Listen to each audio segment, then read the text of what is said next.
O Senhor esteja convosco. Ele está no meio de nós. Proclamação do Evangelho de Jesus Cristo segundo João. Glória a vós, Senhor.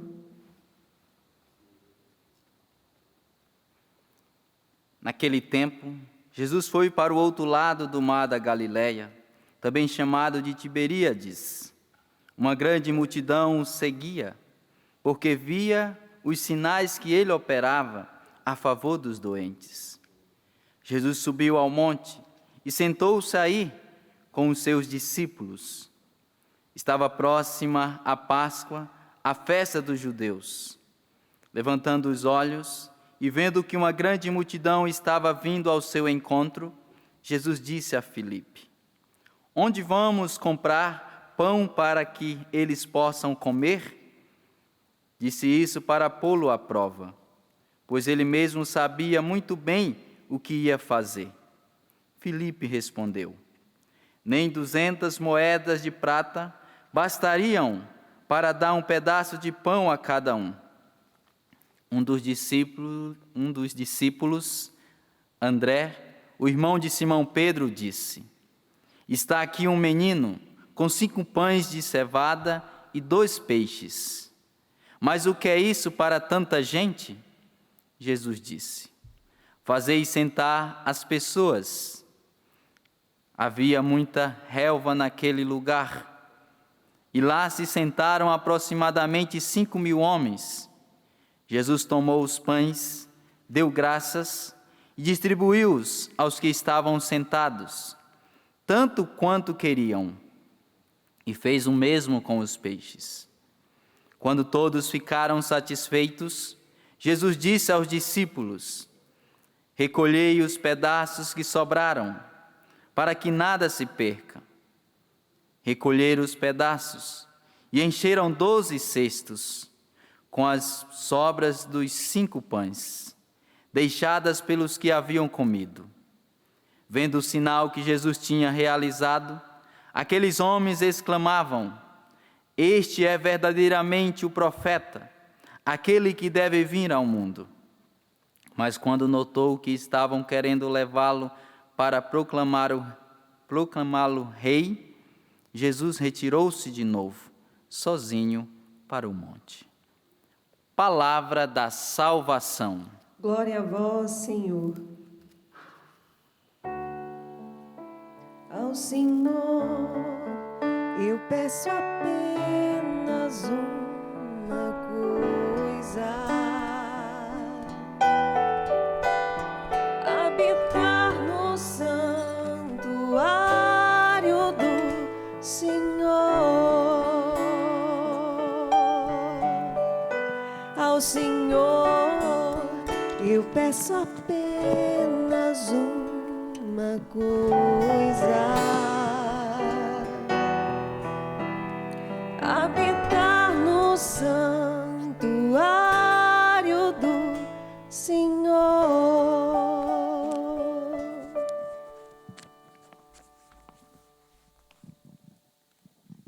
Nesse dia em que nós comemoramos o aniversário do nosso querido e amado Papa Emérito Bento XVI, quero ter como ponto de partida para esta homilia a primeira leitura, iluminada por um trecho de um discurso que o Papa Bento XVI o fez. Mas tendo como base a primeira leitura de hoje, que a liturgia assim nos apresenta, a partir do capítulo 5 dos Atos dos Apóstolos. E já começo citando o texto do Papa e depois iluminando a primeira leitura, que diz assim: o Papa Emérito Bento XVI: "Em breve teremos padres reduzidos ao papel de assistentes sociais e a mensagem de fé reduzida a uma visão política. Tudo parecerá perdido, mas no momento certo, apenas na fase mais dramática da crise, a igreja renascerá. Será menor, mas pobre, quase catacumbal, mas também mais santa. Porque não será mais a igreja daqueles que procuram agradar o mundo, mas a igreja dos fiéis a Deus e sua lei eterna. O renascimento será obra de um pequeno remanescente, aparentemente insignificante, mas indomável, passado por um processo de purificação, porque é assim que Deus trabalha. Um pequeno rebanho resiste ao mal. Fiz assim questão de começar esta homilia citando esse texto belíssimo do Papa Emérito Bento XVI, para que possamos compreender bem a primeira leitura de hoje, exatamente como eu vos disse, do Atos dos Apóstolos. Já começo dizendo a você: não tenha medo de uma igreja perseguida. Não tenha medo. Aqui no Brasil ainda nós vivemos a liberdade, graças ao bom Deus, de podermos celebrar a Eucaristia de forma tranquila, com exceção desse tempo que em alguns lugares as igrejas estão fechadas, mas de modo geral essa liberdade de podermos rezar, poder celebrar a Eucaristia, onde tem grupo do RCC, ali poder se reunir para rezar em comunidade e assim por diante. Poder manifestar a sua fé de forma pública sem se preocupar. Mas em muitos países, nós assim acompanhamos situações bem delicadas, onde as igrejas já não se pode mais celebrar a Eucaristia de forma espontânea. Celebra a Eucaristia com medo, nas catacumbas e assim por diante, ou seja, em lugares bem reservados. Vos digo isso exatamente para vos dizer que, dependendo como a perseguição chegar a nós, e no tempo oportuno chegará, para nós não termos medo. A perseguição à igreja não pode nos levar ao medo, ao desespero, pelo contrário. A perseguição à igreja precisa nos levar a aumentar ainda mais a nossa fé, aumentar ainda mais a nossa confiança ao Senhor Jesus.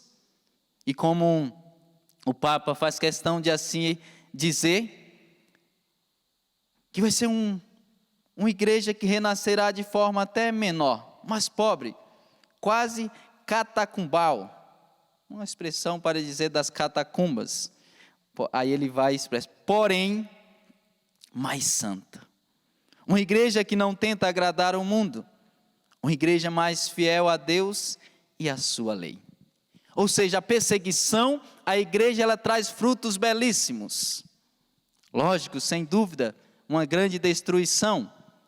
Porém, o fruto da perseguição é muito evidente, é muito claro. E se nós formos pegar a igreja nos seus primórdios, as primeiras comunidades, onde viveram os apóstolos, nós vamos ver ali a igreja totalmente perseguida, e perseguida de morte. É isso que aqui a primeira leitura relata, os apóstolos sendo perseguidos, até mesmo levados à morte. Mas o que aconteceu? A perseguição à igreja não aboliu a igreja, não levou a igreja a deixar de existir. Pelo contrário, a perseguição o que fez? Santos. Se nós formos olhar na história da igreja, quais foram os períodos que mais tiveram santos? Período de perseguição. Quando foi que mais nasceram homens e mulheres santos? Santos que viveram a radicalidade do evangelho no momento da perseguição, no tempo da perseguição. E nos primórdios da igreja, quando ali os apóstolos, os discípulos falando de nosso Senhor, anunciando a ressurreição e tudo mais tal, mas sendo perseguido, querendo prendê-los, e em alguns momentos até matá-los. Só que nesse momento, quanto mais pessoas eram mortas, quanto mais discípulos, quanto mais cristãos eram mortos, por causa de Jesus, mais surgiu novos cristãos. Aí aquela frase de Tertuliano, sangue de mártires, semente de novos cristãos. Ou seja, a perseguição em si é um mal, sem dúvida. A perseguição em si é um mal, mas o fruto que ela produz é um fruto que nós não temos dimensão. Exatamente por causa dessa questão, porque na perseguição nascem os verdadeiros cristãos, aqueles que são fiéis à igreja, aqueles que são fiéis a nosso Senhor Jesus Cristo. Nós estamos vivendo tempos difíceis, sem dúvida. E o que esse tempo difícil vivido por nós, desencadeado por todo o contexto sanitário que estamos vivendo de forma mundial, o que é que tudo isso tem que nos levar? A sermos mais fiéis a Deus, a sermos mais santos, católicos mais convictos da sua fé, da fé abraçada, católicos que amem verdadeiramente a nosso Senhor. Não pode ser diferente. É tempo de maior ardor, é tempo de maior confiança no Senhor, é tempo maior de penitência, é tempo maior de jejum, é tempo maior de colocarmos a nossa confiança verdadeiramente em nosso Senhor Jesus Cristo. Em tempos difíceis não é momento de abandonarmos a fé, não é momento de ficarmos longe de Deus, pelo contrário, agora é que é momento de abraçarmos ainda mais a fé na igreja, crermos com a igreja, caminharmos com a igreja, fiéis àquilo que o Senhor nos ensina, fiéis ao que o Senhor nos propõe. Não pode ser o contrário. Muitos, em alguns estados, não podem ir à Santa Missa porque as igrejas estão fechadas. O que isso deve gerar no seu coração? No mínimo, um grande desejo. Assim que a igreja da minha paróquia, da minha diocese, estiver aberta, eu irei com alegria. Você que está vivendo esse tempo sem poder participar da missa, que gere no teu coração esse desejo. A igreja vai abrir.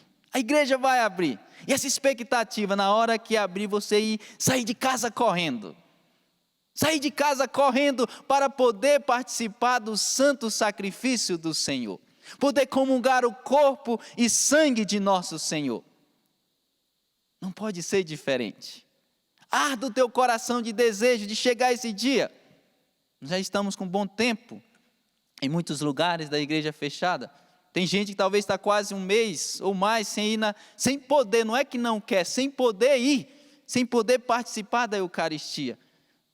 E o que isso deve gerar no teu coração, meu irmão, minha irmã, essa expectativa. Assim que abrir, eu quero ir correndo. Eu estou com saudade de poder comungar o corpo e sangue do Senhor. Estou com saudade de poder me alimentar do corpo e sangue de nosso Senhor Jesus Cristo.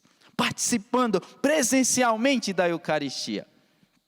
Que até então, você tem conseguido participar por meio do sistema de comunicação da Canção Nova e por meio de outras TVs, TV Aparecida, Rede Vida e tantas outras, que graças a Deus têm prestado um ótimo serviço para a Igreja do Brasil.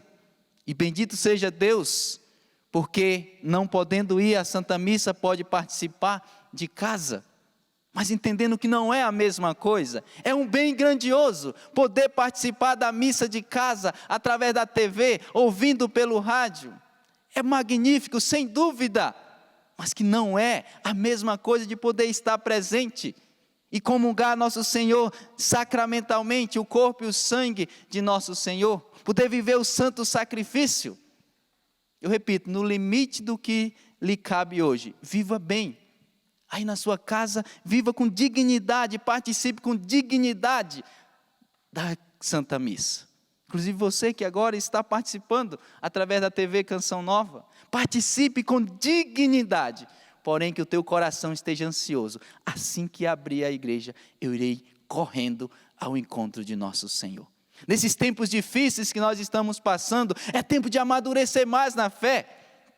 É tempo de crescermos mais na fé, de amarmos mais verdadeiramente a nosso Senhor, dando valor à Eucaristia, dando valor à igreja na qual nós participamos, dando valor ao pároco, ao padre que tem dado a vida pelas ovelhas que ali lhe cabem e assim por diante. Deseje ardentemente esse dia, você que faz muitos já dias que não pôde ir à Santa Missa, poder participar do banquete do nosso Senhor Jesus Cristo, do santo sacrifício de forma presencial.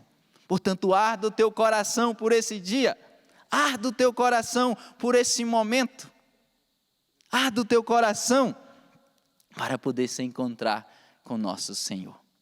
Tempos difíceis não é tempo de abandonar a fé, pelo contrário, tempos difíceis é tempo de aumentar ainda mais a confiança no Senhor. Que esse tempo difícil que nós estamos vivendo possa suscitar muitos santos. Santos que estão rezando de casa sem poder sair. Santos que estão rezando de casa sem poder participar da Eucaristia, com coração desejoso, mas não podem. Cresça o teu amor por Jesus Eucarístico. Cresça o teu amor pela Eucaristia, pela Santa Missa. Os apóstolos, os discípulos, à medida que eles foram perseguidos, eles se tornaram autênticos cristãos, autênticos seguidores de nosso Senhor Jesus Cristo. Tudo isso para vos dizer que não devemos temer os tempos difíceis. Não devemos temer nem mesmo a perseguição à igreja. Pelo contrário, devemos tirar de tudo isso algo magnífico, algo maravilhoso. E Deus pode fazer isso. Deus pode fazer. E Ele tem feito, Ele tem trabalhado na nossa vida e no nosso coração. E se nós tivermos oportunidade de sofrermos, de padecermos por causa de Jesus, por causa do Evangelho, que possamos agir como os discípulos agiram. No versículo 41 diz: os apóstolos saíram do conselho muito contentes por terem sido considerados dignos de injúrias. Não foi dignos de aplauso, não. Dignos de injúrias por causa do nome de Jesus. Não tenhamos medo da perseguição. Não tenhamos medo das adversidades, das coisas que têm acontecido. Pelo contrário, possamos em Deus encarar com muita serenidade tudo isso. E que nasça cada vez mais na igreja homens e mulheres dispostos a viverem a santidade. Homens e mulheres dispostos a viver a proposta do Evangelho de forma radical. Não o Evangelho de qualquer jeito, mas o Evangelho de forma radical, daquilo no qual de fato deve ser. Portanto, que nosso Senhor nos ajude, com a graça do sacramento que nesse momento nós estamos celebrando, a Eucaristia, que suscite santos, que suscite santas, pessoas dispostas a abraçar o Evangelho com tudo aquilo que lhe é próprio. Sempre com esse princípio, que vale a pena, se preciso for, padecer injúrias, sofrer por causa de nosso Senhor, tendo em vista a recompensa, não nesse mundo, mas a recompensa no céu.